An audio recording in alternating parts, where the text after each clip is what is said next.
Last time we started on Impressionism and we got through most of the French artists. We didn't get finished, so there are a couple more French artists I want to look at today. And then we'll take a look at what was happening in Germany and America at this time. Briefly, we won't look in a lot of depth. And then with any luck, get through those and be able to start talking about neo-impressionism. But we'll see if we can get to that. That's an ideal. But first, we need to finish Impressionism. So last time we talked about Monet and Renoir, the two major figures. Monet, the creator of this sort of program called Impressionism, and the one who totally embraced it.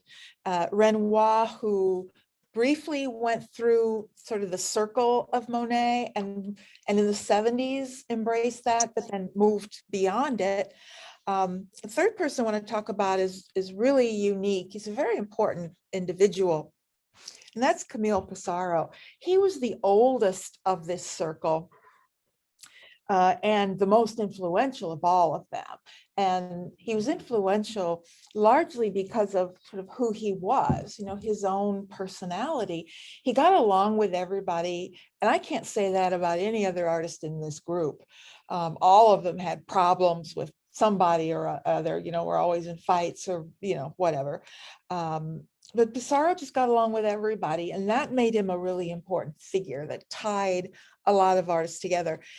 He was an important realist really before he got involved with the Impressionists. He got involved with that group around 68, 69, 70, right when they were starting, and was very influenced by them. But he also went on then to be a major mentor of the next generation. He was a mentor of Gauguin, Van Gogh, Cézanne called him his teacher or strongest influence on him. And he's also involved with the neo-impressionists. I mean, he's really kind of there around everything that's happening in about a 20, 30-year span. So he is very important and a very unique artist as well. I personally just really like his style. His works have a kind of underlying sense of structure that Monet and Renoir simply don't have. Now, this is an early work from 68. Beautiful little landscape that's clearly being influenced by a number of things. He's certainly influenced by Corot. Corot was that painter, French painter, a romantic painter right on the cusp of realism. And we spent quite a bit of time on Corot because he's influential in a number of ways, certainly on Pissarro. I mean, I think it's pretty evident how Corot influences Pissarro. They both have a really strong sense of structure and form. The buildings are there, there's a sort of geometric precision and a strong sense of light. They both have this sense of spatial recession. Both of them actually like compositions where you have like a road or something going deep into space. I mean, that's a particular kind of motif that was very popular for both of them. Let's leave this on for a minute while we talk a little bit about his background. He's interested in many of the same goals as Monet in terms of light and depicting a fleeting moment in a way, but his political radicalism will pull him in a different direction. He was involved with the anarchist movement, and we'll talk more about the anarchist movement because the next generation, one group of artists is going to be very involved with it, and it's going to politicize their art. And there are certain aspects of say, a neo-impressionist style that are associated with politics of anarchy. And we'll talk more about that and see it in his works and in others' works a little bit later. So, embracing that branch of socialism, anarchism was considered a type of socialist theory. And we know there's so much socialist theory in the air in the 19th century. So that's going to affect his work. He's mostly rejected by the Salon in the 60s. In the 60s, they were still trying to be accepted. He was in the Salon des Refusés, the same exhibit that Manet was in. He moved from Paris to a small village.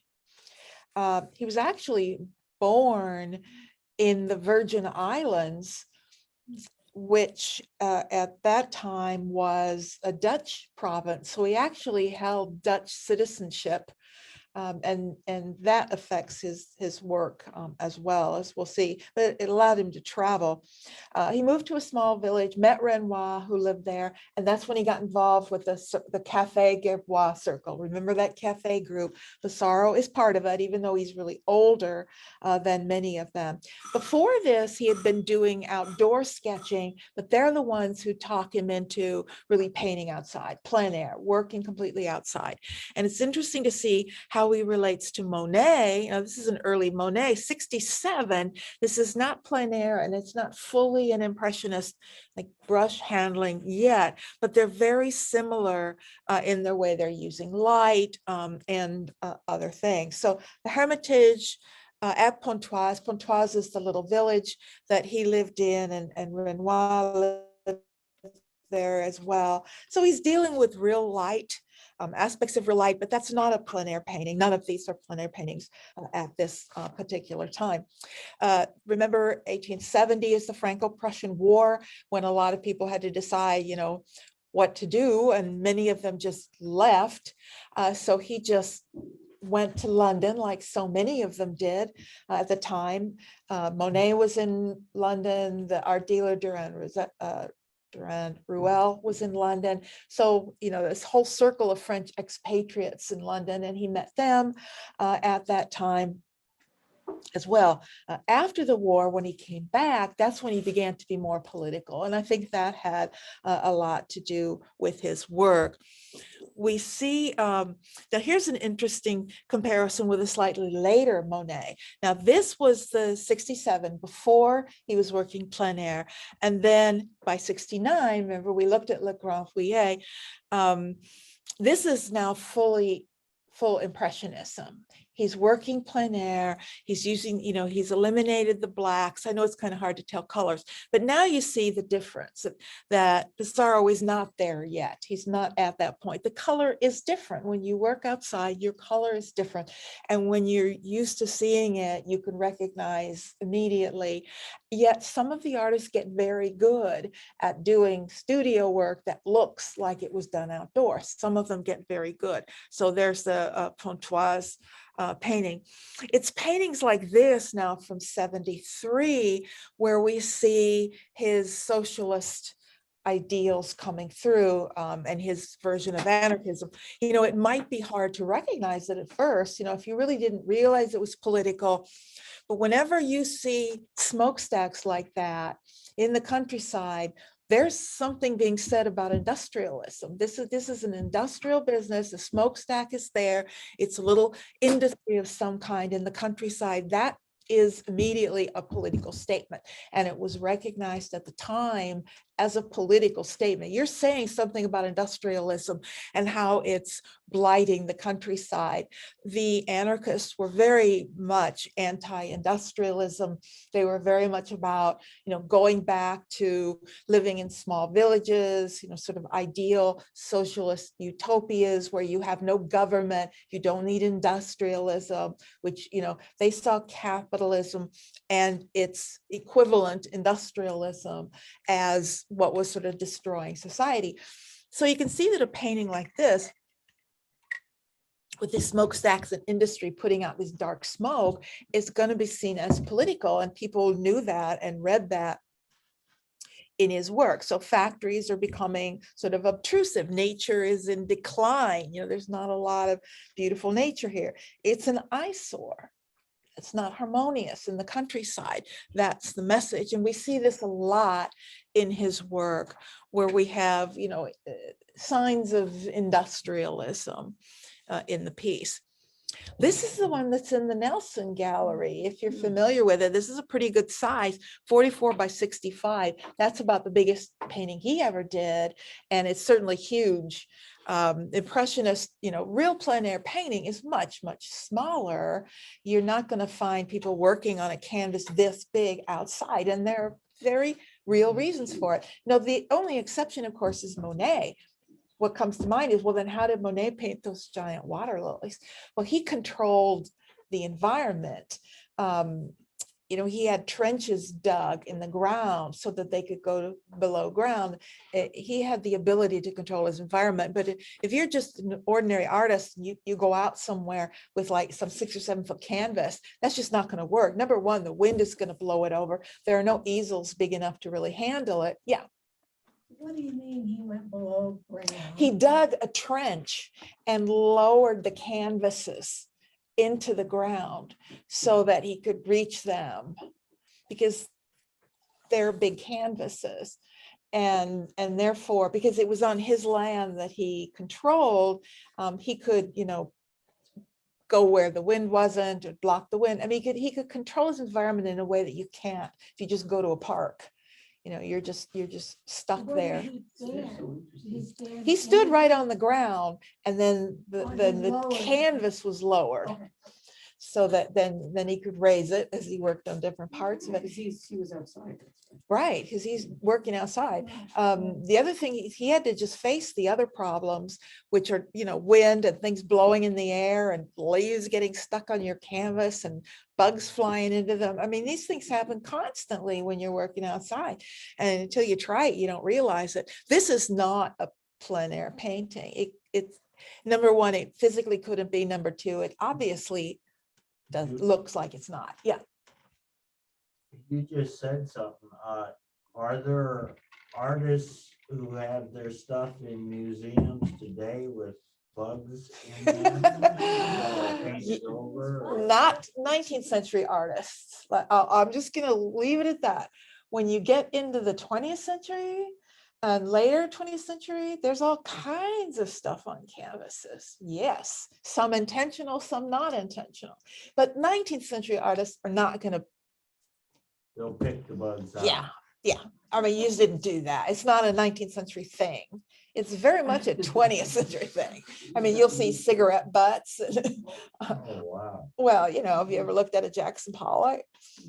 I mean, there are cigarette butts in some of his, and then there are artists, you get into Rauschenberg and others who are just intentionally putting stuff, but that's later. I mean, there are reasons for all of that, not just accident and they left it. But somehow I knew you were going to ask that. I'm getting used to the kind of questions you ask. Okay. Yeah, and I foresaw something like that being asked. But this is a really good example of a Pissarro. It has a lot of structure to it. Each of these segments is very sort of solid. The sort of modeling of the form, the edges are sharp. It's very different from a Monet. Each of these forms has its own physical integrity. He is learning about light, and he's giving you the sense of outdoor light, and he's playing with some new ideas of color theory, by putting the green and the red, which are complementary colors. They intensify one another. We've talked about that before. This is a private garden. At the same time, he's also speaking about the middle class and the lives of the middle class. This is sort of he knows these people. This is a private yard of these people who are living pretty well. And so there's certainly going to be a political element to anything from Pissarro. I just find this stunning. It's not very well known. It's one of my favorites of his work. It's very unusual by this, and it's very early to be like this. If this were in the 80s, I wouldn't be so surprised by the sort of brushwork, the dense, heavy texture, the buildup of it. This has gone a long way from that light handling, fleeting moment of the Impressionists. This is more more of a, I don't know, there's a sort of sense of permanence or time, the build up over time of the image. Plus, it's just really beautiful. I'm seeing a bit of early symbolist influence maybe, but this is just him. See how physical it is? Pissarro's work is very physical. Not only the paint, which is clearly physical, but the forms. It's really just, I love this painting. That's why I brought it in. Something like this, which is better known, the wooded landscape at Hermitage de Pontoise. Now, this is also political. And again, it might be difficult to see, but he often does like nature, woods that you look through to the village. This is again, man encroaching on nature. We're looking through the trees, and now instead of being this natural place, buildings are showing up and buildings are popping up.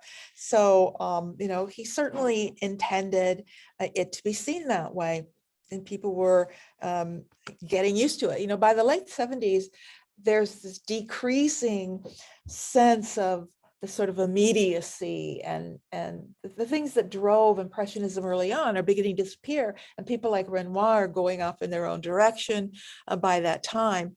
By the 80s, Pissarro himself has completely moved on, and he's now part of a different circle, a circle of neo-impressionists who we'll be talking about in just a little bit.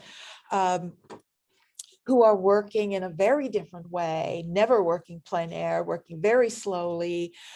They develop a technique called pointillism, which we'll talk about, which he's clearly using here, which is a slow, calculated placement of points of color. There's nothing haphazard about this, nothing spontaneous about this or quick about this. It's very slow process. And we'll talk about that group in just a little bit. I think we will get there today.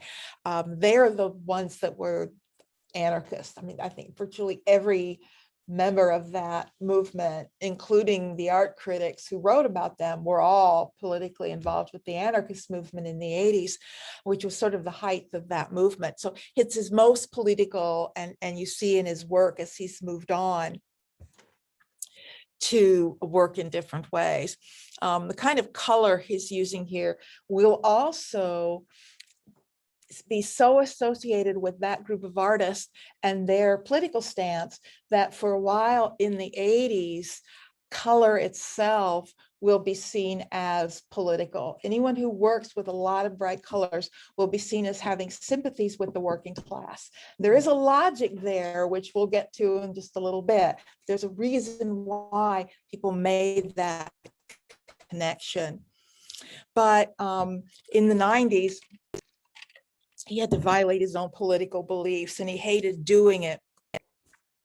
We have one of these in the Nelson Gallery. It's a whole series that he did, the Boulevard Montmartre. It's based on a series that Monet did. And what I love in the Nelson, they have them hanging side by side. They'll have Monet's Boulevard, and right next to it is Pissarro's. And I like it because obviously they're very similar in many subject matter anyway, but one exists because of the other. He began this series at the behest of his art dealer, Paul Durand-Ruel. Now, by the 90s, Monet is like really popular, and particularly his serial paintings. Remember, the 90s is when he was doing like the Haystacks and the Poplar series, and he did this series of scenes of boulevards, and they were really popular. And so Durand-Ruel says, these are really selling. You need to do a series of these. You need to purely to sell them. This had nothing to do with any sort of aesthetic agenda or whatever. And he didn't want to do them, but he really needed the money, and he was forced to do them. And to do this series, he had to rent a room in this really fairly expensive hotel, and that really bothered him on a moral grounds. Remember, he's a socialist. This idea of being forced to paint these for money, that went against his whole sort of principles. And then staying in this opulent hotel while he did it, he complained about it. He wrote a he wrote a letter to the editor of an anarchist paper who was asking him for something. He was writing back and saying, I can't do this for you right now because I have to do this. He said, I am at your service for the drawing you asked me for. I have been here for 2 months in harness on a labor for Durand Ruel. I will have finished this job in a fortnight. So he's basically seeing himself, you know, like a workhorse in harness to complete this job for his art dealer. And he also makes it clear in the letter he wrote to his son. His son, Lucien Pissarro, goes on also to be an important artist, not as much as Camille, but important nonetheless. He says, Durand recommends that I do paintings with sun so that they are light and luminous and of a selling effect. I love that reference. You can just see in that one sentence how what the Impressionists were doing and their use of light has now become popular, and that's what sells. And so now I need to do things with light and sun. So it's interesting in a little letter like that, how you can follow what's happening.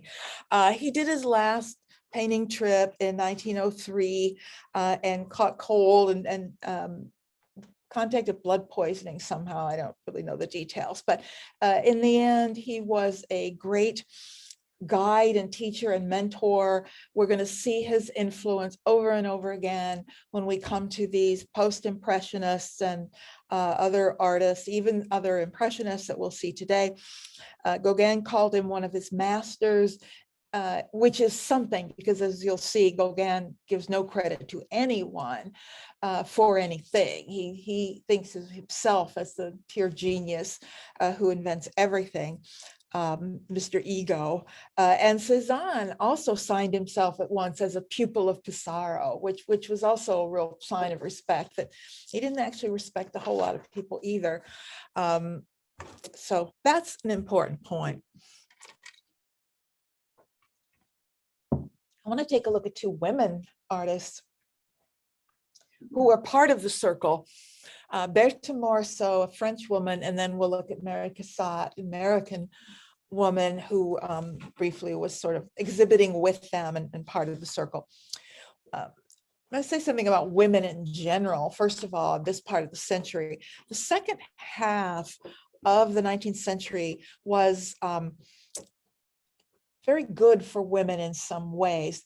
They were finding more access to education and places where they could learn about art and its technical side. But realism itself was a very important thing, because realism, its subject matter, opened the doors to people who did not have access to places and experiences that used to be essential for making art. And when you think about the neoclassicist, you had to have a certain classical education, and you had to know all of the Greek myths, and you had to be able to read Greek to study that stuff, etc. The Romantics kind of required a lot of travel to exotic places, and it required certain experiences. But once realism was okay, then the mundane and the ordinary and the domestic world became acceptable subjects for art. And this is a world that's open easily to women.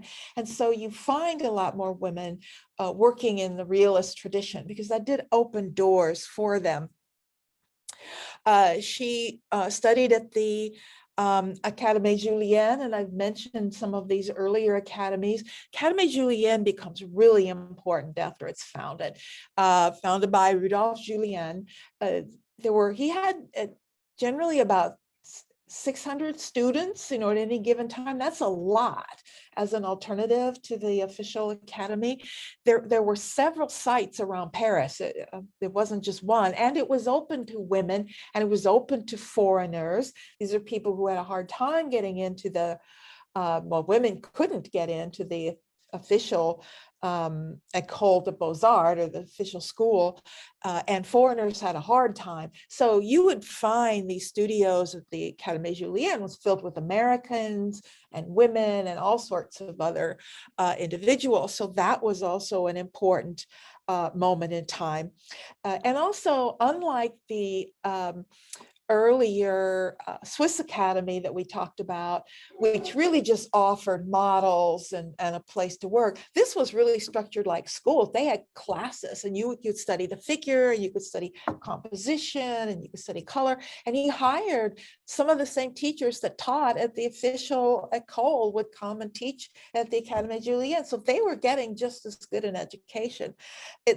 What was better was, number one, it was cheaper, but there were no competitions. Remember how the école was just driven by competitions. They were pitted against one another. There were no competitions here. You just came in, you learned, and it was a very positive environment for so many people at this time, and will continue to be so. More so came from, as we might expect, sort of upper middle class. She and her sister, Edma, both studied art, had an art teacher, but that was not unusual. It was very common for young women of a certain class to have like a drawing teacher in the same way they would have a music teacher. These people were teaching them what were considered basic drawing room skills. These were skills that a woman of a certain class was expected to have in order to sort of entertain. And so that wasn't unusual. But the point is, they were not supposed to become professionals. There's a difference between drawing room skills and becoming professional at what you did.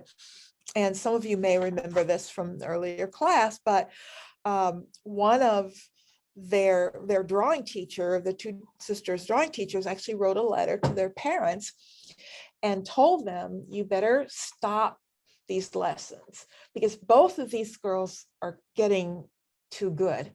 In fact, they're really in danger of becoming professional artists. And right now, your home is very reputable. You could lose that if you don't stop this right now. And we have the letter. The letter has come down to us. It's famous, infamous. And fortunately for them and for us, the parents' response was to find another teacher. And better still, they found Camille Corot, the landscape artist whose work we were just looking at. And both women studied with Corot for several years, and he was a very important mentor for both of them. Now, when Edma married, she stopped making art, which was typical. It was very common. Most successful women artists were not married. When Edma married, she stopped.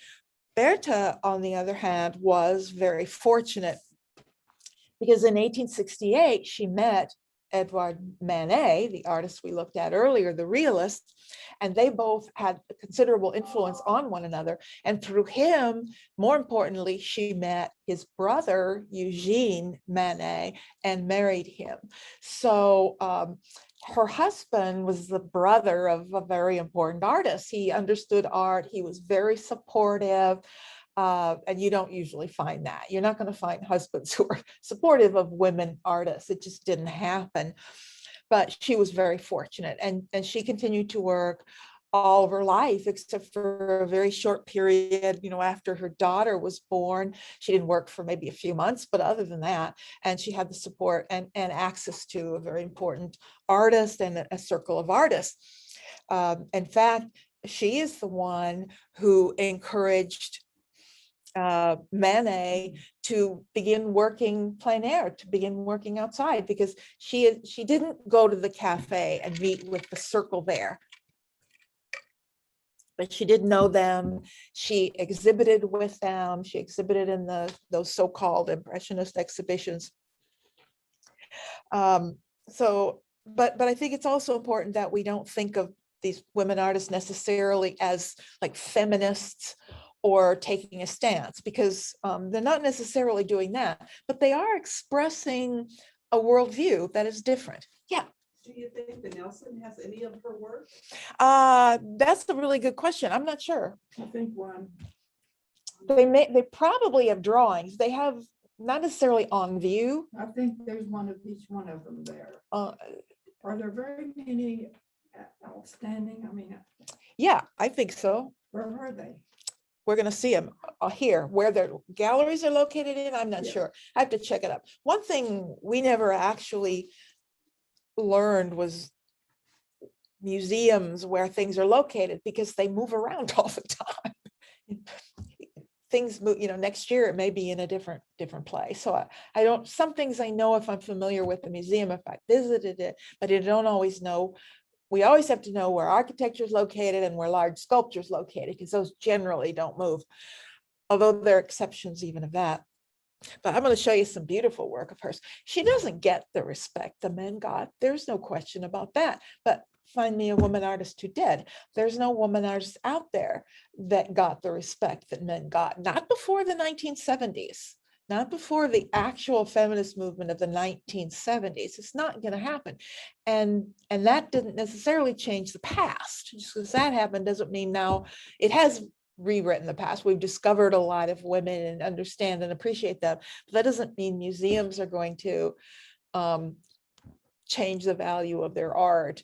Or, we've talked about this before in other classes, where we've discovered that a great Franz Hals was really painted by Judith Leister. Well, the museum's never going to acknowledge that. They're never going to change the label, because the minute they do, a $5 million painting suddenly dropped to $500,000, and they're not going to do that. It's just economically not. It's not going to do that. They may go so far as to say, I don't know, they may word it strangely to give you a hint, but the minute they do, their whole economy is thrown into chaos, and they're disinclined to do that. And there are paintings we know that are by Judith Leister. That's why I'm glad people sign their work now. This was an early 69, again, that year where the transition's just happening. She's clearly aware of plein air artists. It's not really her fully developed style yet. It's very early, the harbor. She's certainly interested in light, clearly. It's the kind of, now, I don't believe this is plein air. In fact, it's rare that the women do plein air painting. I know of a couple of hers that are plein air, but they do it a lot less than men. It wasn't as easy for a woman to go set up an easel somewhere. That drew attention. It was, there are things that are okay and things that weren't, socially, and working outside publicly was not as acceptable for women, but she does do some. It's a beautiful small painting, typical size, but it's very smooth. You can actually see this is painted very thinly. You can actually see the texture of the canvas, how textured that is. That means it's painted very thin, very dilute. And that's quite different from the thick impasto that we're going to see being used by other artists. But it is the kind of place where women could go. That's the other thing. These women, they're not going to go to the same places. They're not going to go to the Moulin Rouge. They're not going to go to the Folies Bergère. I mean, reputable women didn't do that. You weren't allowed. That's where the mistresses were taken, right? That's where the prostitutes went. So they have a much smaller circle or sphere. They refer to them as spheres of influence. And those places were male spheres. Women's spheres of influence were the home and areas near the home. There are little parks and little areas all around near the home where it was okay for a woman to go. And that's where places like this, where she's painting. This is my favorite of her paintings, and it's one of my favorite paintings of all time. I've seen this in person. It's actually in the Chicago Art Institute, if you get up there very much, but it was in a show of Impressionism that came to Nashville when I was living near there. And I already was in love with it, but it just blew me away. I think it's so stunning, and it's very much her style. It's woman at her toilette. It's painted almost monochromatically. It's these subtle shades of whites and grays and blues that capture this sense of natural light in an absolutely stunning way. I mean, clearly 75, she's very aware of what the Impressionists are doing. This is clearly not an outside scene, but it's a very quiet and intimate moment. what I like about it is it's very different from, say, the way Degas would depict an intimate moment. Remember Degas' series of the tubs, where he's giving you this voyeuristic look into this private realm. This was controversial because this is not his sphere of influence. This is a woman's sphere. It's a private thing. She's, she's taking a bath. And as the sort of flaneur, he's being more of the voyeur. Morisot's version is very different. It's not voyeuristic, but it is intimate. And I think what I love about it, she's developed her brushwork here. When you look at how she's laying down this brushwork, it's very energetic. It's almost agitated. It's like a lot of energy flying around here. And I love the way that energy juxtaposes to the very calm and quiet and peaceful moment. It's like there's a balance she's found here between those two. And they actually create almost a kind of tension. And I personally think some of the greatest art that, to me anyway, is really great, is balancing on an edge. There's a sort of tension in it. And this has it to me. I just think I could look at this forever. This is one I could certainly live with all the time.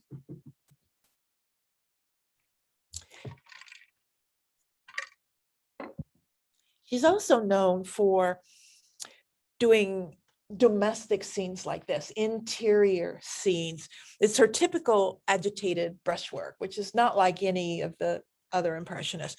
She's got the strongest brushwork of any of them. The rest aren't, none of them are this agitated. This suggests this kind of spontaneous making. Many of her works depict these interiors using this sort of window metaphor. Windows appear in art sometimes for various reasons. Sometimes it's a way of letting light in, it's just a good way to let light in. Sometimes they're metaphors for a kind of other world. You're looking through them onto something else. And she seems to, and I'll show you another work in just a few minutes, she seems to be juxtaposing the sort of interior versus exterior, the idea of the interior as the woman's realm versus this wider exterior world outside that you can look through the window at, but that's not your purview. And I like the way the woman seems to have noticed us, which involves us in the scene. She's looking at us in the eye, which pulls us into the wonderful space. She's using the dominance of blues and cool colors, which she learned from the Impressionists, because that's what they got when they painted outside, right? We talked about that. The shadows and everything are blue because of our sun. So she's learned the color that way, but gives us this very sort of quiet, domestic, internal world. Now we know this is plein air. This is one of her paintings. It's very well known, and it's definitely painted plein air. Now, how she did that, I'm not sure. It's a very unusual composition. Can't really see much of the boat. Is she standing in the boat with an easel painting these two people, or is she on the shore and the boat is just right up close to the shore? Who's rowing the boat? Is there a man in there rowing the boat? There are a lot of questions about what's happening here, what this space is that we can't really read. The composition is skewed. It's very skewed, and we've seen artists doing that. We saw Degas doing that a lot, cutting figures off, trying to suggest a kind of spontaneous immediate moment where you're not framed, you're not taking time to frame something. It's just a quick view, that modern world that you're moving through quickly. But she's bringing something more into it by focusing on women, but she's giving them a kind of mood. This is a wonderful sense of mood here. this is for 79. I see Manet influence. I see Degas influence. I see Flaneur's influence. Can a woman be a flaneur? Not really. Remember, the flaneur is the person that walks out in the city and observes these social interactions kind of unnoticed in the city. And that's a male prerogative. Women can't be unnoticed. Everybody looks at women. That's sort of the point. So it's hard to say, but you do see her and Cassatt both tapping into that idea of artist as observer within a certain sphere. Now, Mary Cassatt will go further outside that sphere than Berthe Morisot does. Also, neither Morisot nor Cassatt were really accepted by the Impressionists or any of the male artists other than their mentors. And for Morisot, that means Manet. The other painters always felt like women were being pushed onto them. However, Morisot is more accepted than Cassatt because she's at least French. I mean, at least she's a French woman. She may be a woman, but at least she's a French woman. Mary Cassatt's an American and was far more, I think, aggressive, if you want to think of it that way. She was American. She wasn't French. And they really didn't care for her at all. She was mentored by Degas, as we'll see in just a few minutes. That was a perfect match. Both of them were pretty loud. This is, to me, a really beautiful example of Morisot at her finest, at the intimate moment. Julie and Edma. Julie was her daughter and Edma was her sister. So it's her sister and her daughter, and they're doing something, probably sewing. It's hard to see what they're doing. But to me, this is a perfect example of the interior world juxtaposed to the exterior world. Even the fact that they're looking, their consciousness is like directed down to this fine world. And of course, since the 70s, we have feminist art historians now, and it's hard not to interpret this through a feminist eye, which would see someone who is not necessarily a feminist, but who's aware of the fact that her world is small, that is aware of the fact that, and there's clear evidence that women were dissatisfied with their world. Women are beginning to push, and you see it in the 80s, you really see it in the 90s, really see, every decade from then on, you see it more and more and more, but it's beginning, it's there in the 70s. And, remember what happened in 71, we have the revolution in 70, January of 1871, France has its first real republic. France is finally a democracy. And that means something. People, the world should change. Working class people can vote. Working class men can vote. Let's clarify that. Do you know when French women got the vote?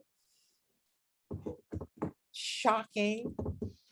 1945, after World War II, French women get the vote. I mean, we didn't get it that much earlier, but 1920 is a long way from 45. One of the Scandinavian countries got it in the 70s.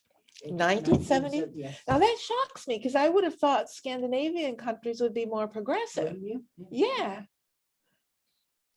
Wow, that's shocking. Wow. Sorry, Mike.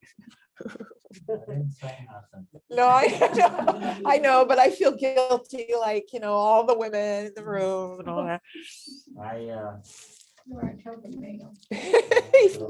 He's not our token male. He's the only male brave enough to come. And all you males back on Zoom understand, Mike is here. I'm in a room full of women. Okay. Just a detail. There's her brushwork again. Just really passionate. I mean, there's a real passion there in her work. This is a late piece. I just wanted to show you this late one from 81. I don't know if that's plein air or not, but peasant hanging out wash is an interesting subject. It's not as controversial as showing the working class in 1849 was, but it's still, a woman in her purview, but a working class woman. It's still a beautiful little painting, may or may not be plein air. So let's talk about our American Mary Cassatt from Pittsburgh. She was, I think most people would recognize her as sort of the best American painter of her generation, no matter where she was.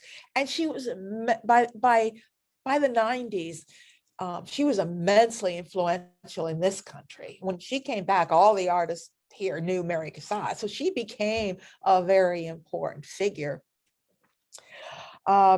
She studied in a number of important ateliers in Paris in the 70s. She originally moved with her family. Her whole family moved to Europe. And so she spent a lot of time in Europe and going back and forth in this country. Degas became her mentor. And he was a fairly difficult person to work with. And I think the two of them, personality wise, matched up pretty well. And I think his pushing her on the Impressionists was one reason why they resented her a bit. And he definitely did that. They influenced each other. You know, here's a truism in art history, which fortunately is changing. But the traditional assumption was when you have a man and a woman who are working together, he is influencing her. That's the assumption. The ideas are his and she's learning from him. That's always been the assumption. And we know that's absolutely not true. Influence is going both ways there. There are a number of situations even in well into the 20th century where you have like a married couple and they're both artists, but it's always, you know, he's the great artist and she's learning from him, whatever. But it doesn't work that way. In reality, people influence one another, and they definitely did here. Cassatt has a much wider career than Morisot. She was clearly making realist art early on. She goes through a brief impressionist phase. Then she becomes a post-impressionist. She's a very important post-impressionist and needs to be considered that way. So her career spans several decades and her art spans as part of several different movements. She never married. Her life is more typical than Morisot's. She never married. And I have to look at one of these early works from 79. If any woman could be said to take the role of a flaneur and the power that's associated with it, it's Mary Cassatt. When I say power, I'm also talking about contemporary feminist theory that, and also theory from film theory deals with it a lot. The idea of the power of seeing, the power of looking, the power of being the person who's looking, as opposed to the powerlessness of the power who's being looked at. And there's a lot written about this in film theory. It's a really interesting idea. If you read a lot of film theories in the 70s, and feminists had a lot to do with this. You know, women were traditionally trained to, you know, walk into a room and all eyes should turn to you. You were raised to be looked at. You know, you had to be beautiful, you had to be perfect because you were being seen by people. It's something that women took for granted, and even women, I mean, I was still raised that way. You know, girls are supposed to be cute. I mean, boys aren't raised to be cute. Who raises a boy? Now everybody's going to look at you, so you have to have your hair just right, and you have to have your clothes just right, and you have to put on makeup. You don't raise boys that way. It even sounds funny to us today. It shouldn't sound funny to us today, but it does. So it's ideas like that. So the flaneur is male. Has power. They have the prerogative of deciding who to look at and who to see in the world. And paintings like this play into that. Yeah, Mike? So compared to the earlier paintings we saw where the man had the opera glasses. Well, we're going to look at now those. This is controversial because the woman has she's doing the looking. Yep. Simple answer. Yes. We've seen it before, right? I remind you the two Renoirs we looked at. Renoir in 74 paints the Loge, which is a perfect expression of gender ideology at that moment in time. This was the way things were, and everybody understood and accepted it, and everybody's playing their role. The beautiful woman is there to be looked at. The gentleman behind her, probably her husband, given their age, is looking out at the world. It's just that relationship as defined in imagery. And then the year later, he gave us the outing, or it was called The First Outing, with the young girl who's being chaperoned by an older woman. Her first time at the opera, and now you see various individuals in the crowd looking at her. She's on display now. This is the natural power dynamic of the period. So what's Mary Cassatt giving us? Well, she's completely changing the power dynamic. First of all, I have to talk about the fact that she's depicting a widow, clearly a widow, would have been recognized as such at the time. Now, this is important because Cassatt seems to also be making some point about this. In Paris at this time, well, actually, it was true in London and in the Western world in general, widows had more freedom than either unmarried women or married women.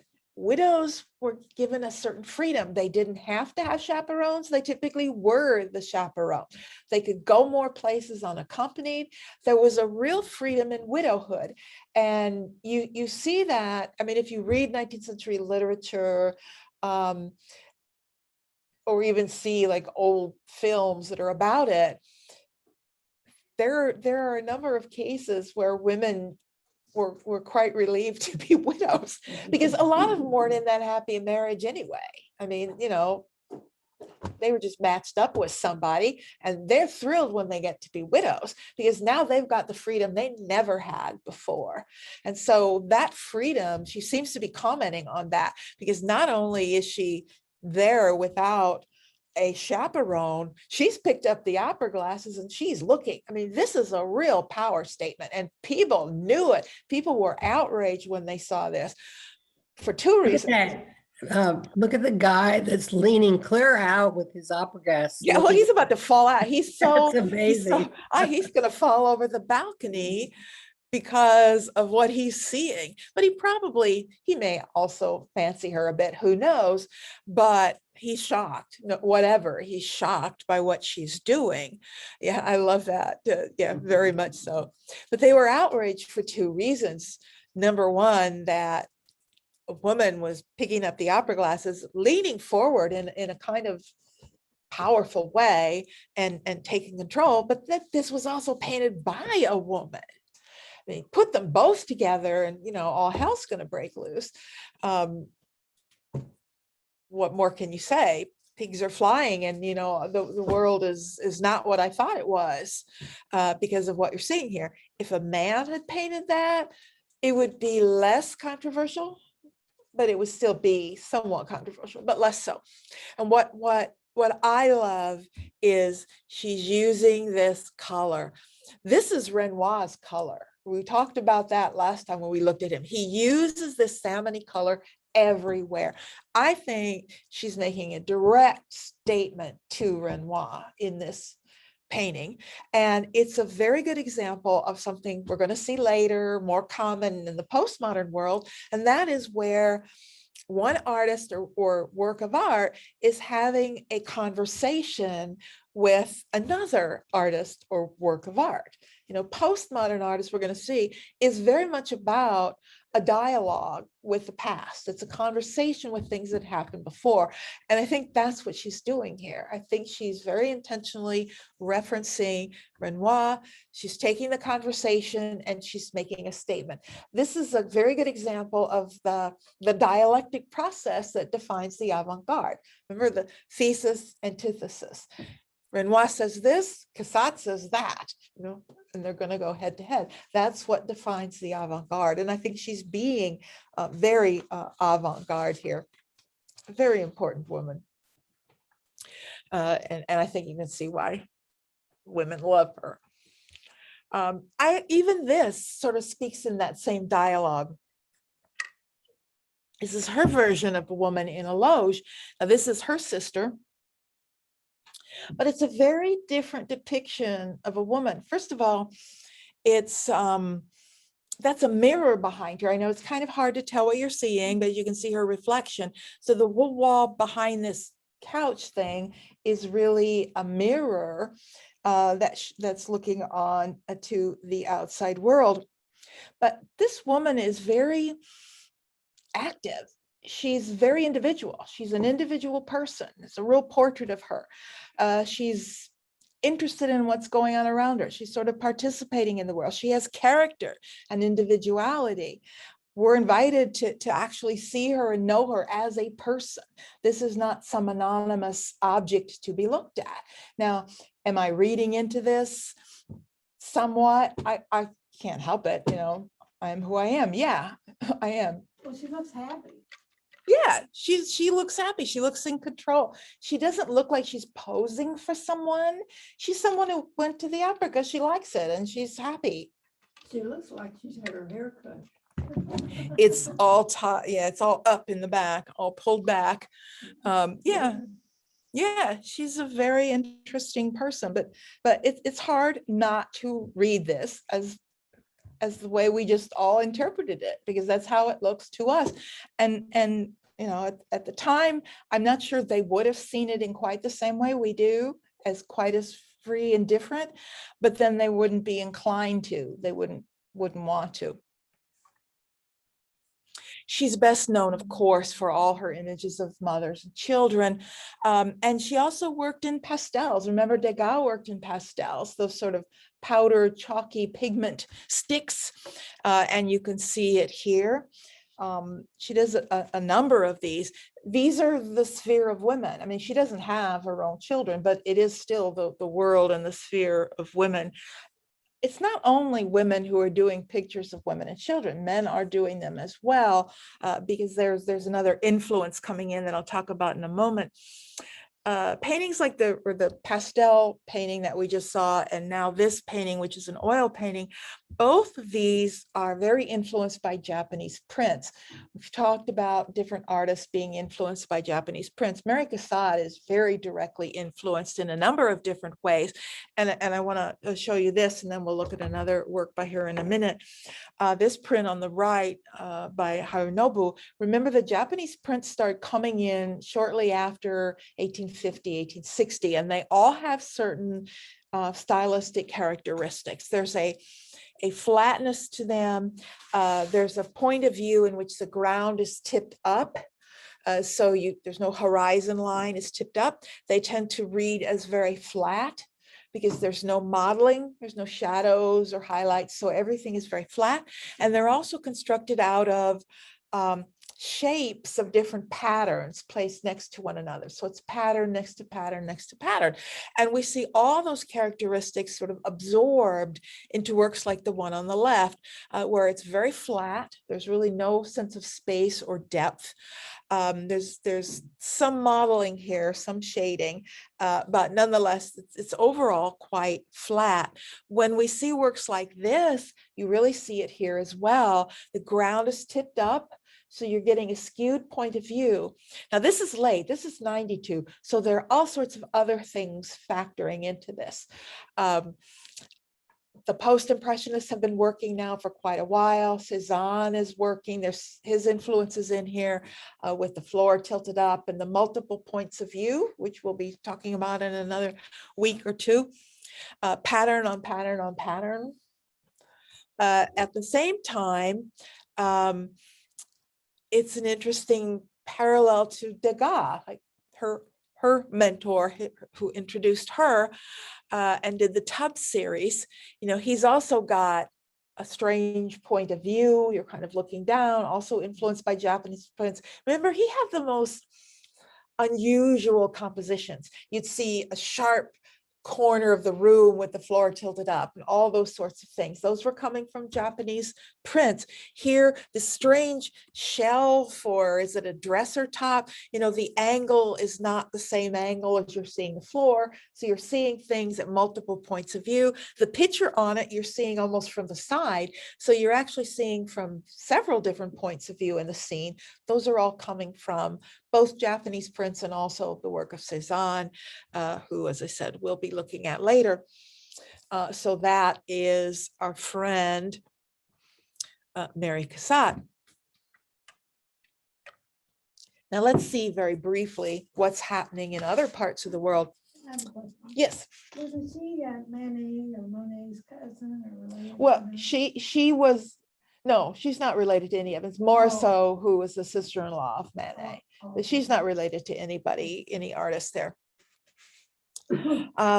It gets tricky when you start looking at, you know, this sort of realism to impressionism movement outside of France. Now, remember, in France, we've seen 3 generations of realism. We saw it beginning as political realism with Courbet and the politics of the working class and all of that. And then we saw it turn into a kind of social realism with Manet and Degas going out and observing social classes and how people behave in the city. And then thirdly, we saw Impressionism, which is about perceptual realism. It's about light and what do we really see and how does the eye work? And so it's another type of realism, interested in something else. Now that progression from political to social to perceptual doesn't necessarily happen in the same order in other countries. Plus, you know, how do you define something like Impressionism outside of France when it's so tied to a French eye or French sensibility, Monet in particular? And when we come to Germany and then America, it's going to be different. And in fact, in both places, that line is just almost non-existent. The line between realism and impressionism, they really kind of all flow the same way. They're going to know about what the French impressionists are doing, but they're not going to wholeheartedly embrace that program of plein air painting and color and light that Monet had. So we'll see influences of all these generations of realism. First of all, in Germany, no split between the avant-garde and the salon. Remember that split that happens? We've been talking about it the whole time. We saw it happening with the first realists. It begins where, you know, the avant-garde artists start rejecting, salon reject them, so now they're going to reject the salon. And they start finding their own outlets, their own exhibitions and the like. And there's a split in France. And from certainly by 1870, there are 2 directions. Art's taking 2 directions. It's the avant-garde artists, and then it's the salon painters. And we've looked at both. That doesn't happen anywhere but France. And there's a reason for that. It's because the French Academy was so elitist and controlling that it forced people to find their own direction. But if you've got a more inclusive academic structure that will allow all kinds of artists to show, then you're not forcing them to go out and find their own way. Then they're never going to create a dramatic avant-garde that's opposed to the academy, because they're all within it.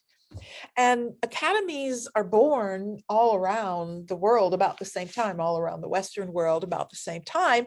You get several academies in Germany because, as I mentioned once before, and we'll definitely see when we get to the 20th century, Germany does not have one arts center. It never has, and it still doesn't.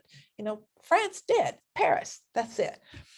Germany has an arts center in Munich, Berlin's another center, Dusseldorf, Freiburg. I mean, you could name 5, 6, 7 German cities that all have very vital arts centers, and they all have their own academies even. So there's not even one Prussian, I keep saying German, but understand at that time it was Prussia. You know, the Munich Academy is one, the Prussian Academy, which by this time of the century is actually called the Berlin Academy, Dusseldorf. Now, these are interesting groups. They're they're sponsored by the state, just as the French Academy was. However, their exhibition, which in France was also run by the Academy, the Salon, in Munich, for example, it wasn't run by the Munich Academy. It was run by a separate organization of artists.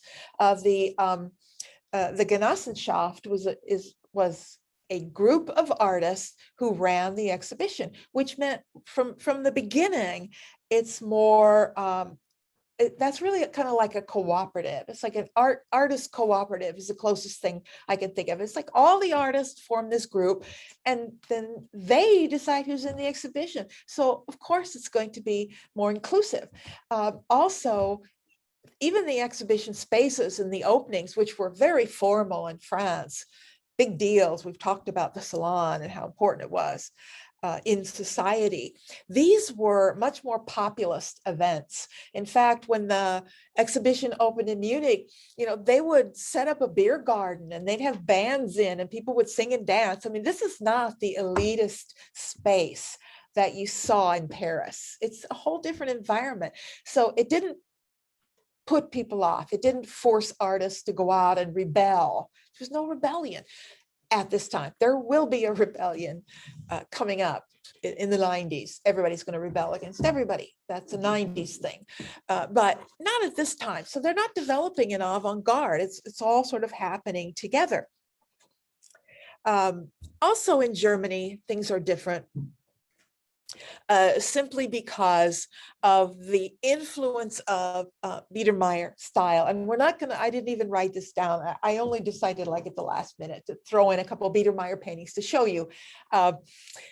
Biedermeier style is very weird. And I don't, I'm not an expert in it. I wouldn't teach it, but you'll see the name. It's also the name of a style of furniture. This is, Biedermeier style that's coming out of Germany. And it refers to what the Germans saw and to a certain extent still see as traditional German style. Biedermeier was the name of a fictional character in these stories.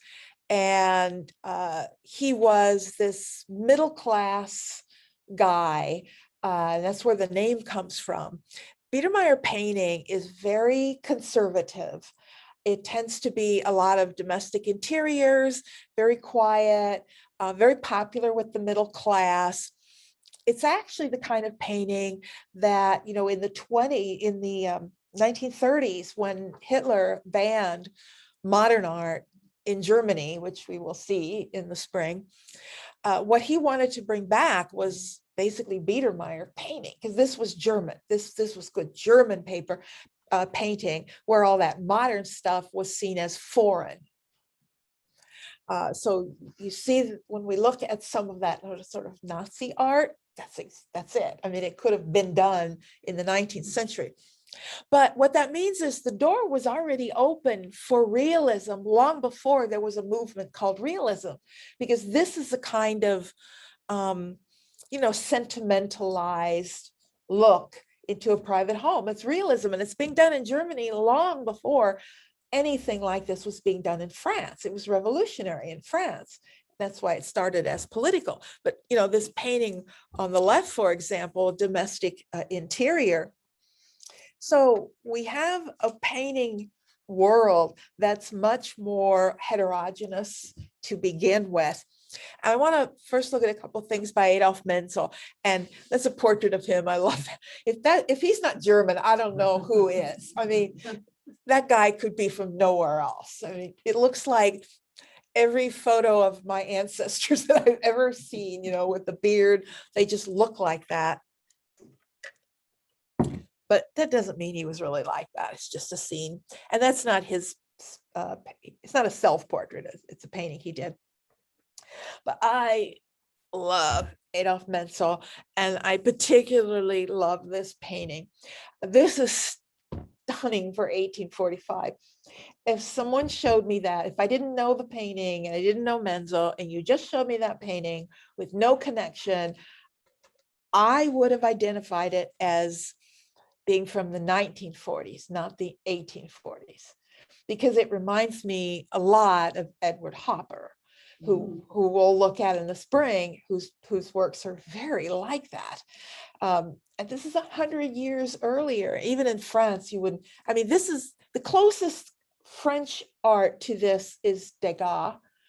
And that would have been in the 1860s or 70s that he would have painted like that. And Degas was influenced by Menzel. He was very influenced by Menzel. You know, I can see the connection to Biedermeier, something like that, but he's like remove the person, which right away changes it completely. If the person's there, it's all about the person. Without the person, now you have to think more about it. It's all about something, the room, and it becomes mysterious, and the light coming in the window and the strange reflection in the mirror, which I have a hard time really seeing what that is.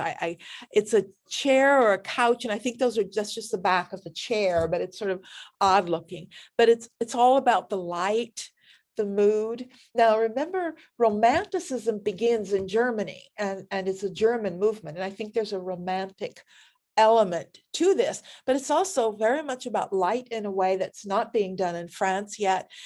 It's about mark making, you know, the shape of his forms on the back wall. It's a really important and interesting statement. You know, there's a suggestion of the human presence. It's evocative.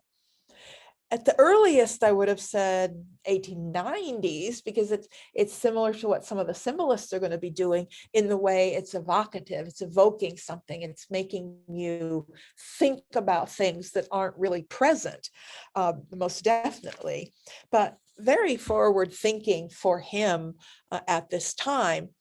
You know, he goes to Paris in 55. And if you remember, 55 was the year of the Great Exposition, you know, the year when Courbet set up his big dissident exhibition of realism, had 11 works in the main expo, and then showed dozens more in his own exposition.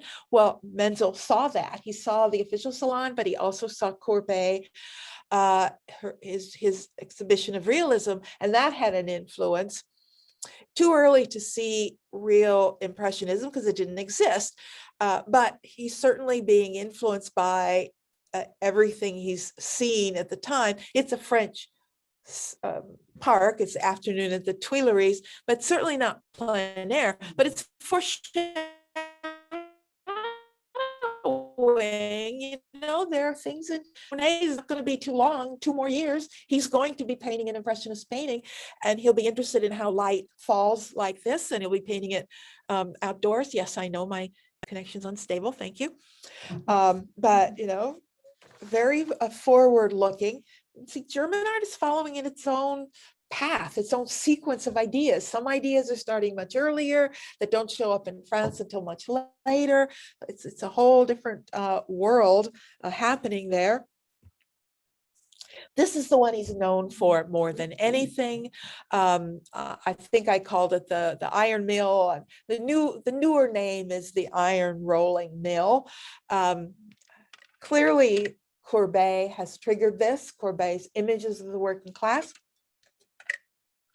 Big difference, however, Courbet depicted the working class because he wanted to show them as the downtrodden, because Courbet was a socialist and he wanted to highlight the horrible conditions and plight of the working class. That's not what's going on here at all. Menzel is showing these people working very, very hard and in a sense building the new empire in the post-Napoleonic Prussia. Prussia became very nationalistic. I mean, this is deeply rooted in the German sensibility, is German nationalism, you know, which rises again in the 20th century, but it's there in the 19th, and Prussia's building its empire, and industrialism is allowing that to happen. What they're making are railroad railings. The ties are the wooden, are the ties the rails. The rails, as opposed to the right. So these are the rails, and that's what they're rolling out and making. And so he's showing us sort of 3 different groups. You've got a group over here. One critic called it a triptych, which is basically a 3-panel piece, recognizing the fact that it's sort of broken into 3 scenes. It's not really a triptych. A group over here, this group, and then a group over here that are taking their break from resting and eating something and getting something to drink. But this is a positive image of industrialism. It's not meant to be negative. It's about we're all pulling together and we're building this new empire. So it's from what he's seen in Paris, but he's speaking about very different things because he's living in a very different world. Lieberman, who I really also like. Lieberman, born in Berlin, briefly attended the Berlin Academy, but not long. He was from a fairly wealthy Jewish family in Berlin. His family was quite liberal. He was very liberal. He opposed Prussian imperialism. So unlike Menzel, who's exalting it, Lieberman opposes it from the beginning because he had a privileged background. He was always very sensitive to peasants and farmhands. His family instilled this in him. Just because you're privileged and you've got money, you need to be very sensitive. So he wasn't raised as an elitist. He was raised as someone to be very conscious of what he had and what others didn't have. He spent some time in Paris, met a lot of people there, and then began traveling in the 1780s to the Dutch Netherlands. And from after a certain point, he would make an annual trip. He would, every year go. He was fascinated by not only the culture, but particularly the government. By this time, the Netherlands had the oldest continuously running democracy in the world. In fact, they still do hold that title. They have since the 17th century, they have been the continuous democracy. They were the earliest, right after the Reformation, when they formed the first Protestant country and established the first true democracy. And I'm saying first true democracy. I'm going to look up and see when women got the vote, because that I don't know. Yeah, we're all trained in school. Democracy begins in ancient Greece. Well, that's relative. It wasn't much of a democracy to speak of, and it ended a long time ago. So we're talking about continuous. Greece hasn't been a democracy continuously, not at all. But what he particularly admired about the Dutch was their social welfare system, that it was set up it took care of its people. And it was that sort of liberal government and its system of welfare that he so admired. And he does a whole series of paintings about it. This one, the Amsterdam Orphan Girls. At the same time, it's very much about the subject. It's very political. In Germany, people would have, you title it, it's the title. Hang that in Germany, people aren't going to think much of it.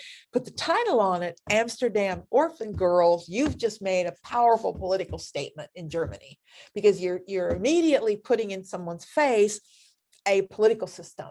And you're juxtaposing it to the one these people are living in. So this would have been seen very clearly as, challenging to the Prussian imperial system. In terms of the forms themselves and what he's depicting, he's been to Paris. This is the 80s.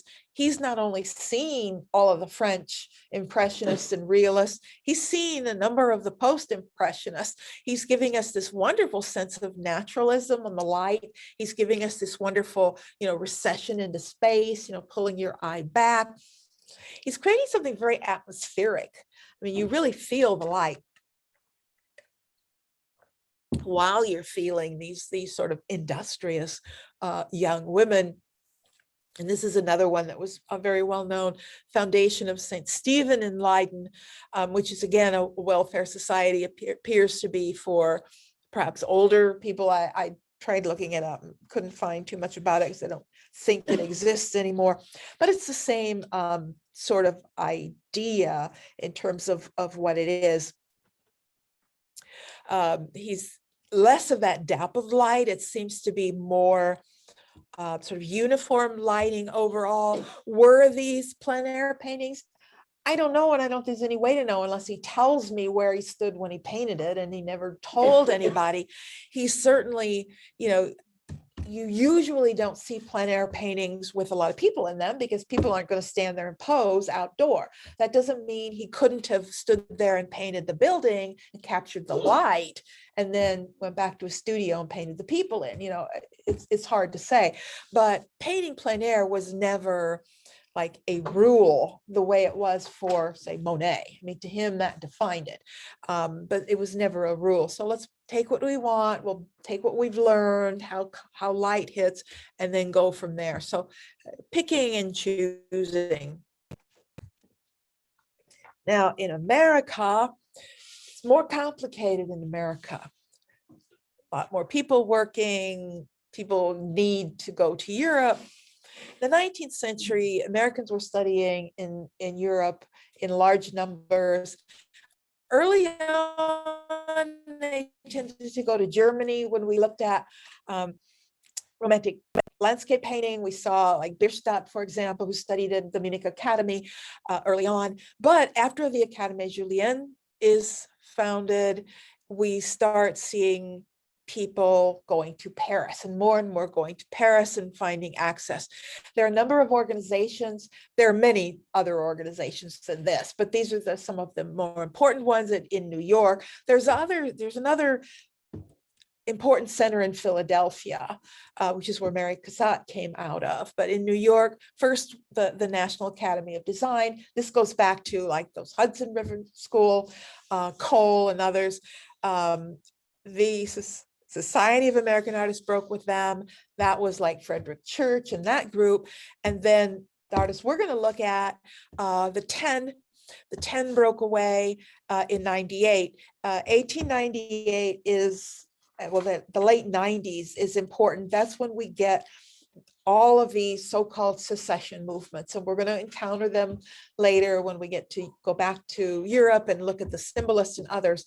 These were movements generally in the 1890s of breaking away, artists forming their own groups and breaking away from whatever was there. It was like it was in the air. Something was in the air. There was the Vienna secession and the Munich secession and Berlin secession. And in America, the 10 were really the American version of that. It's like everybody had to secede.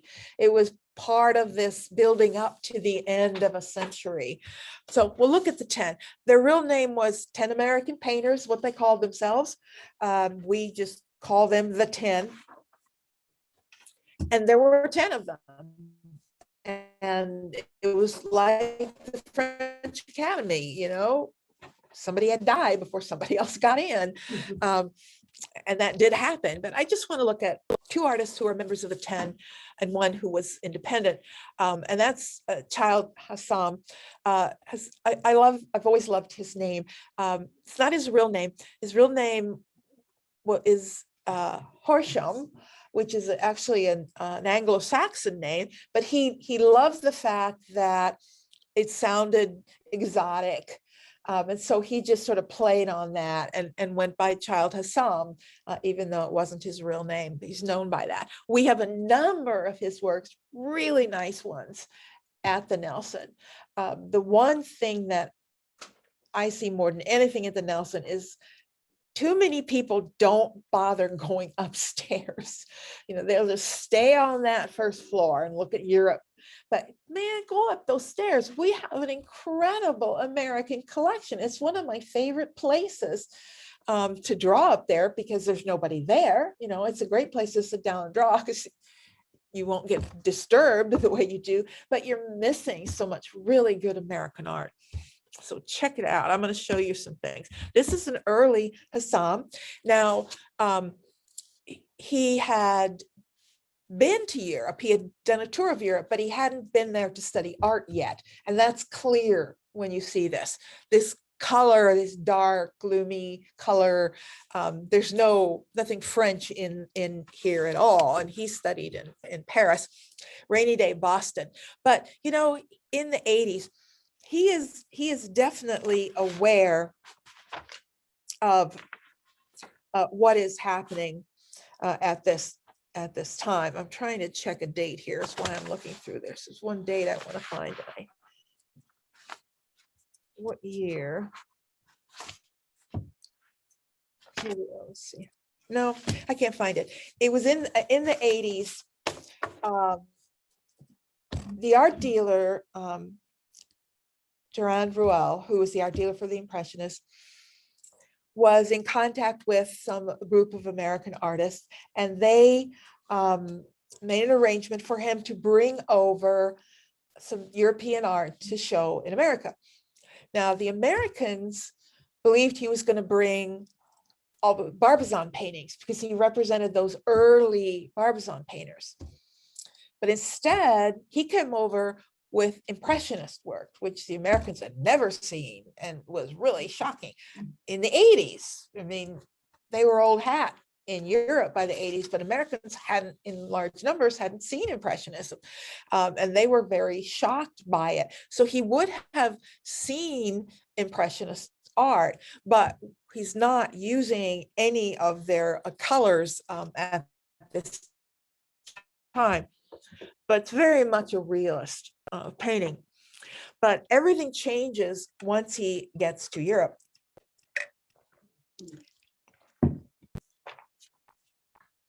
He spent 3 years at the Académie Julienne in Paris from 86 to 89, absorbing what we call la belle peinture, which just means beautiful paint. There's something intensely French about the use of paint and color. And when you see it in America or Germany, you're seeing French influence. You're seeing someone who's traveled to Paris. It's a juiciness of color, a light lusciousness. It's like color, like icing on a cake. And it's very French. And he's beginning to embrace it. Now, this appears to be plein air. Never know for sure, but it's certainly his first of this type of painting. The Washington Arch. I like these. I mean, he just embraces color like nobody. Room of Flowers. This is incredible, but this is 90s. Again, there's a lot of things feeding into this other than the artists we've looked at. There's a lot more people working in the 80s and 90s we haven't looked at yet, and they're feeding into some of this. We haven't looked at Gauguin and the young artists around him. They're influencing this work. So there's a lot of post-impressionist and symbolist influence here, but it's a beautiful sense of interior, which has nothing whatsoever to do with Impressionism. If we use the word Impressionism, we're going to say American Impressionism, meaning this is not what you expect. This is the American version of it. This is how Americans use light, but it's not anything like French Impressionism, but it's still stunning. Something like this, which I don't think is plein air at all. It doesn't have any sense of natural light. Poppies on the Isle of Shoals. Again, beautiful painting, beautiful impasto and color. And this is sort of the Americanized version of Impressionism. He's done the whole series of these. These are very post-impressionist. His mark making is very like Van Gogh. I can see Gauguin in this as well. So it's that next generation that are influencing a painting like this. This is one of his paintings in the Nelson, and it's not a great picture. You got to go and look at it, because when you walk up to this, her dress has a million different colors in it. It's just like every inch is just every color of the rainbow is in every square inch, and it just isn't captured here. Go look at it in person upstairs. Can't miss it when you see it. It's really a beautiful painting, and that's Child Hussam. William Merritt Chase, another member of the 10, he wasn't one of the original members. I don't remember who died for him to become a member, but he did. He was just a character. He's just one of those really interesting characters in New York. He saw a painting by a Munich artist and decided right then he wanted to be a painter and started saving up his money. to go to Munich. He went to Munich, and when he got to the Munich Academy, he found 40 Americans studying there, which is a lot of Americans studying at the Munich Academy, and at least one other one was part of the 10. Just as a person, he was very over the top. He took New York by storm. He hired a guy to wear a fez and stand outside his door with 2 macaws on his shoulders, and the macaws would like talk to everybody who walked by. I mean, he just did things like that. He was just sort of like over the top. He would throw these parties that were way beyond anything he could afford. He was always in terrible debt. He's just that person, you know, everybody knows people like that. But he was really popular. That's still that sort of over the top lifestyle he lived was very popular with the elite and the aristocracy. And so he became a really popular portrait painter, very influenced by Japanese fabric prints, designs again, and there's a good bit of that influence here in terms of this sort of drape that's behind her. It's one of his most popular works. This may or may not be plein air. It doesn't feel like it to me, but then I could be wrong. But it's certainly the influence of all of the things that he has seen thus far. But the title takes it somewhere else. The fairy tale. Now suddenly you're thinking about, you know, what does that mean? Are they in a fairy tale? Are they reading a book about a fairy tale? So suddenly there's a narrative, you know, just the title alone is bringing in a narrative, and it's not just about landscape. But I love the lighting here. Now this is from '89, Going to See Grandma, but that warm, you know, he's really captured the spectrum of the outdoor lighting as it falls across this room. But there's also Japanese influence here in some of the furniture and the gold and the frames and the fabric. It's really a beautiful little painting. You see why he's popular. Even a scene like this, which again, I don't believe is plein air. Could be wrong, but I don't see it. I don't see natural lighting here, but it's a really beautiful American version of it. American impressionism is always going to look different from French. I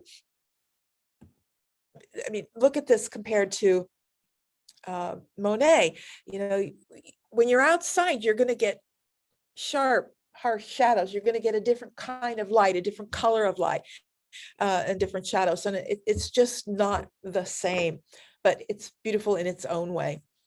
Where Chase is best known and really his greatest influence is at Shinnecock Hills. One of his wealthy patrons gave him some land in Southampton, Long Island, to set up a school, and bought this property known as Shinnecock Hills, and he opened this art school. It ran for about 10 years. It was like an artist colony on Long Island, and it was very famous and very important, and all the important people studied there. It was only 3 hours from New York, and he was a wonderful teacher, because what he did was he gave everybody a really sound foundation, just like he got at Munich. Munich Academy gave you a strong foundation, and that's what he did. But at the same time, he also gave people a kind of creative freedom to find joy in what they did. And apparently you didn't get that at the Munich Academy. It was much more controlled, as you might imagine. But many, many artists, important artists later in their careers, talked about how important that time at Shinnecock was, and his encouragement, the kind of energy. Charles Sheeler, who goes on to be a very important early 20th century American artist, was a student there. And he said, quote, how exciting this all was. What a waste of time, the hours required to sleep, when one could be painting around the clock. And it's really fun and energizing to be part of some sort of group endeavor like that. And if you've ever done that, you know, been part of a group of people, especially young people who are sort of idealistic anyway, and you're isolated and you just focus all on this one thing you're doing and everybody's excited about it, and it's very energizing and it stays with you your whole life. It reminds me of like grad school, which is like all these people and you're all there together and you all have the same interests and you're working like hell, but you're all suffering through it at the same time, and it becomes this communal activity, this energizing communal activity. That's what it was like at Shinnecock Hills. And I love this painting he does of the homestead at Shinnecock.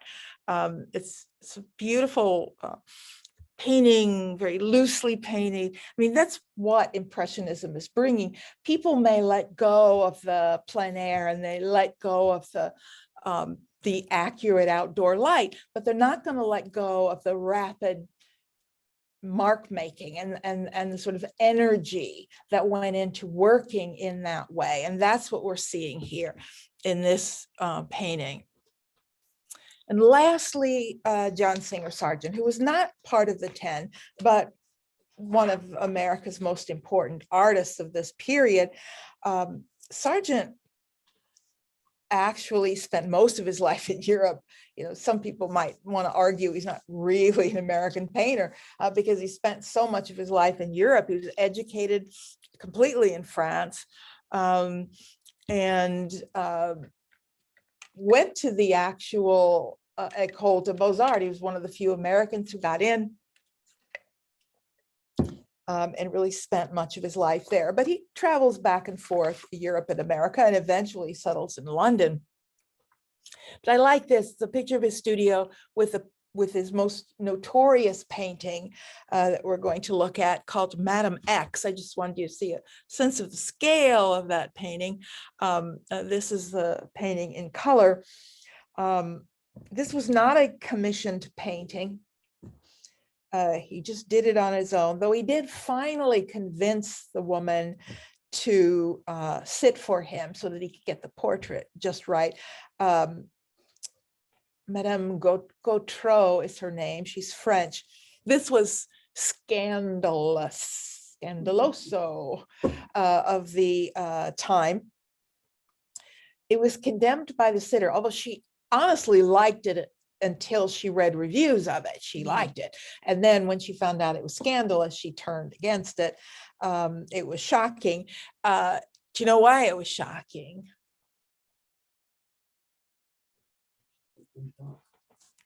The shoulders. Yeah, it's the shoulders. It's not because it's low cut. It's because her shoulders are bare. You remember all the things we've seen. It's some little thing across the shoulder. Even if it's just a little strap that hangs down, there was something there. There's nothing there. It's a little metal. In fact, he repainted it. Originally, this strap, this little thin strap, he had hanging down, and that was just too much. You'd think that would cover the arm, but they saw it as too risque. So he put it back up. But anyway, it was also shocking in its stark contrast. It's so stark. Yeah. So we went from periods of time where guys painted women totally nude to periods of time when they sort of, women didn't exist, to now. Is this sort of like the Victorian age version? No, it's all Victorian age. The Victorians are the ones that like the nudes. Okay, the men. Victorian, right? The Victorian age was obsessed with sex. Right? Everything's sex in the Victorian era. It's because this is a specific recognizable woman, and those nudes were not. They were Venuses, and they were just models that nobody recognized. This is controversial. They're still making nudes. The salon in 1880 is still full of nudes. They're just not, you know, society women nude. They're not named people. Right, that you know. right. Okay. They're usually titled Venus, So that's or the Monet's social- Olympia, Manet's Olympia, something like that. It's a real person. That's why you don't put real people nude. So why did he call her X, Madame X? Yeah, I don't know, because she didn't want her name on it. but people recognized her. So I think that's why, it's just mysterious, like, but I know who that is. That's Madame Gaudreau. Everyone would recognize the woman, but it just seems appropriate. The title seems to work because she seems that exotic. It's stark in every way. The black dress, her skin is unusually white. They commented on that. Her skin is like almost like blue, a lot of blue and showing through and white. The stark contrast, that profile, that turning of her head. When does someone stand like, usually you get a 3/4 view, right? You're seeing it 3/4 view. This is that wonderful profile. So you get that stark shape of her face to add to the drama. Everything about it is dramatic and over the top. And he actually got, so bitterly treated that he left Paris and went to London. He just said, the hell with you, I'm going to London, because this was very problematic. This is the one we have in the Nelson. He is known for his portraits. He's still very much sought after as a portraitist. This is in the same room as the Child Hassam Sonata, the woman at the piano. They're not directly next to each other, but they're sort of facing each other in that same room, along with several other stunning American paintings. But this also is a beautiful painting. And he also gives you that profile. He gets that wonderful profile. You can see why the society people love him. There's an elegance. Look at that fabric, the way he's able to capture the light reflecting off that beautiful fabric. In person, it's really quite stunning. Impressionists in general were ignored in London. When we looked at what was happening in Germany, why didn't I show the Impressionist influence in London? Well, there wasn't any. They were ignored. They just didn't even care for it. It wasn't their taste. This is what they like. They do like a looser paint handling in some areas, and they do like effects of light, but not necessarily those impressionist landscape. But that's a lovely painting. He went back to Paris a little later. He goes back to France, and he did meet Monet. They were friends, and probably painted together. This is Claude Monet sketching at the edge of a wood. This is most interesting because you can see how Monet works. You get to see his the size of his canvas and all of that. But even though, and I do believe this was painted plein air, I do believe that he was sitting right where you would think he was sitting, looking at Monet and his wife while he's painting, but not at all in the style of Monet, not at all in an impressionist style. Here's what Monet is actually painting in the 1880s. And when you look at Sargent, it's not the same at all. There's no sense of light, no sense of the natural light or the kinds of colors. It's really kind of muddy and dark, with little variation in color. It's not a pretty painting, is it? No. I like to, I show it because you could see Monet, you could see Monet working, but it's not it doesn't look finished, does it? And that's the critique that the Impressionists all got, is your work's not finished, it's not done. But his really does look like it's not done. It looks like underpainting or something. And now, go back to your studio and finish this. But, he was considered America's foremost portrait painter by the beginning of the 20th century. He doesn't die until 1925. And I think he is a stunning portrait painter. I think that is his claim to fame. It is his most important work. I mean, this is interesting. A lot of people have talked about, this woman, who she is. She's a strong, independent woman. So yeah, I think he does really beautiful portraits of women, and he should stick with that and not try and do landscapes. Not his thing. Okay, we won't start this today. This was in case I got time to start Neo-Impressionism, but I'm not gonna do that. It's too hard to switch our brain to something else with 10 minutes remaining. Yes. Were there any artists of color who were part of the artist communities anywhere? Yes, there were Henry O. Tanner in America, and we have one of his in the Nelson in the American wing, but he went up to Canada. He found the reception to be better. So he left the US and went up to Canada. Not in Europe at this time. That's going to be happening more as we get into the 20th century. And was the turmoil of the Civil War area, was that reflected anywhere in the paintings that were Yeah. produced? When we covered American landscape painting, we looked at like Frederick Church, people who are traveling around the US and painting.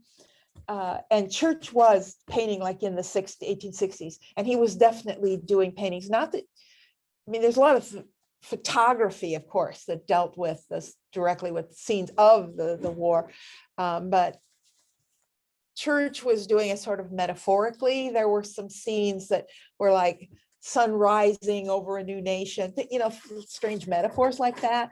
But mostly you find that in photography, and there's plenty of photographers. Of course, that's the birth of photography, is during the Civil War in this country.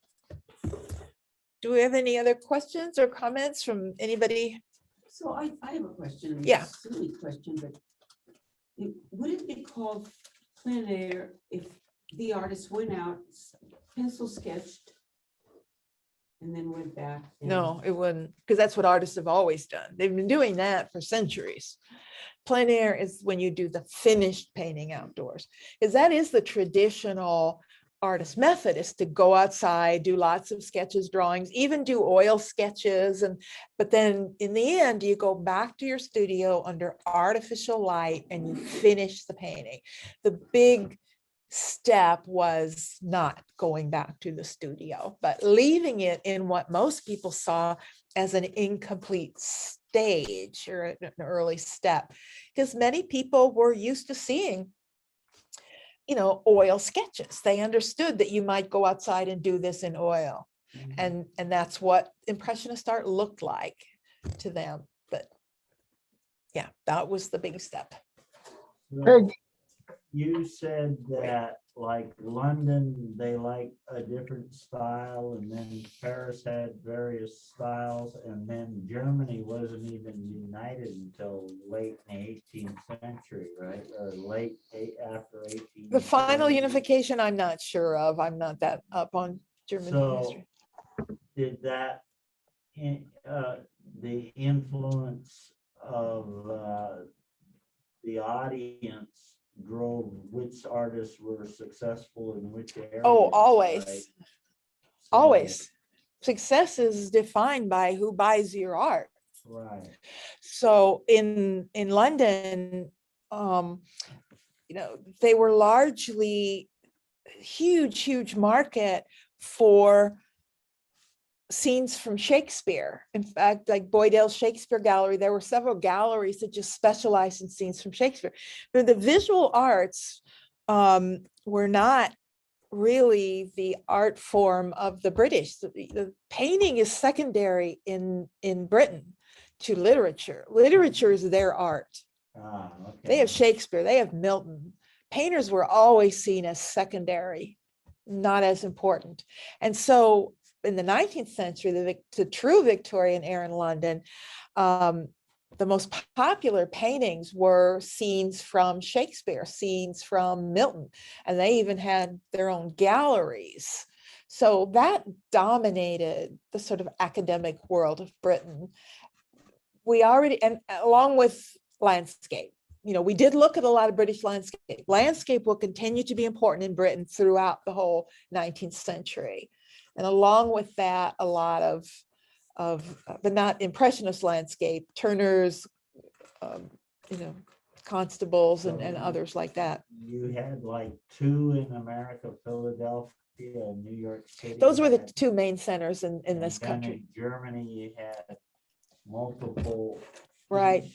Kind of district had its supporters.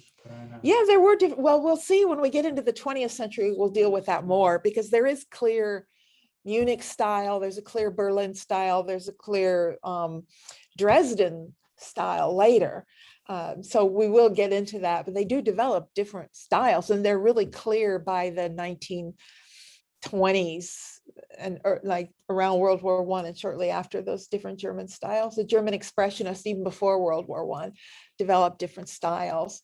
But Hey, Peggy, Robert Yeah. has a question for yeah, you. yes, go ahead, Robert. Can you hear me? Yes, we can hear you. Okay. Uh, yeah, I wondered if you could talk a little bit about the conceptual basis of pointillism and how you convey all these colors with Okay. pointillism. Well, that's the next lecture. Okay. That's actually the neo-impressionism that we're going to start with next time. We'll deal with color theory, but as a prelude to that, I'm going to be talking about real color theory, because the neo-impressionists that work with the pointillist technique are the first artists to really have real published color theory books. The first people really writing color theory to artists. I mean, color theory has been around, but it was written by physicists talking about light, and prisms written to other physicists. But in the 1880s, we're going to have books written by scientists, written to artists who are talking about paint, not light. They're talking about mixing paint. And that is going to underlie this pointillist idea. Why to break the colors apart like that? It's because there's color theory telling them that if you do it this way, you'll get this effect. So just as a sort of preview, it's color theory is the main reason. Yes. Was it difficult for an artist to switch from brush strokes to the pointillism? Seems like it's a different physical. It's movement. different. I mean, it's a conscious change. Pissarro did it, pretty quickly. It's just a dramatic change. You just have to consciously do it. He didn't stick with it for forever, but yeah, he did it. So it couldn't be that difficult. But Did an artist ever do both? I mean, once an artist learned the pointillism, did they never go back to the brushstroke? no, Pissarro does. He only does this pointillism for a little while, and then he goes back. It's just a thing he moves through and then moves on. But he's the only one I can think of. Most of the other neo-impressionists, they do that pointillism all their And career. never- Yeah, don't mix any brush. No, paintings. the pointillists become very, very influential in the early 20th century. They continue being influential well into the 20th century. The artists we're going to be talking about now in the next few classes are going to be the neo-impressionists, the post-impressionists, and the symbolists. And these are the artists of the 80s and 90s, kind of all working at the same time. This is the foundation of the 20th century. These are the artists from which virtually everything in the 20th century is going to come. So they're very important. Yeah. So from the mid part of the century onwards, photography starts coming in, and does that influence what the artists are? Is there a back and forth Yes. influence there? There is. We've already seen it a little bit in composition, where painters were painting figures that were sort of cut off or off to the side. It is going to affect them in composition. It's going to affect the direction of sort of portraiture, because like in our world, portraiture is largely dead, portrait Yeah. painting. I mean, photography has totally taken over that reign. And photography also, I think, was a boon to realism in general, because, photography is going to be, I mean, that's not saying there weren't exotic photographs taken, but a lot of photography was sort of the real world that you live in. And that's what realist painting is. It's looking at the world you live in. The biggest conflict we're going to see that dominates the 80s and the 90s is there's going to be two groups of artists in conflict, and that conflict is going to grow as the century gets older. They both consider themselves the avant-garde. This is not the academy versus the avant-garde anymore. Forget the academy, they're dead as far as we're concerned. These are two groups of avant-garde artists. You know, we've seen the dominance of realism now since mid-century. It's inevitable there's going to be a backlash against realism. You know, stop painting these things you see every day. That's not what art is. Art should come from your imagination. It should be more than that. That's what's going to happen in the 80s and 90s. They're called the idealists or the ideists. They believe that art should be an idea that comes from your mind, not based on some mundane, More than ordinary. just the picture. Exactly, not just, you know, a thing you see. Art's more than that. And so finally, it took a long time. I'm surprised it didn't happen sooner, but there's finally a backlash against all these generations of realism. And so they're going to battle for the right to be the avant-garde. You know, no, I'm the avant-garde. No, I'm the avant-garde. And that's new. There's never been more than one dominant avant-garde at any one moment until the 1880s. And then, of course, the 20th century happens and we get more and more things happening at the same time. But it begins in the 80s and 90s. And that's when it gets really interesting. So we gotta come back. Oh, you don't have to. I hope you will. Yeah, we hope so. Exactly. Anything else, anybody else? It's a cliffhanger. Well, then we'll see you next week and we'll get into the 80s and 90s. That'll be fun.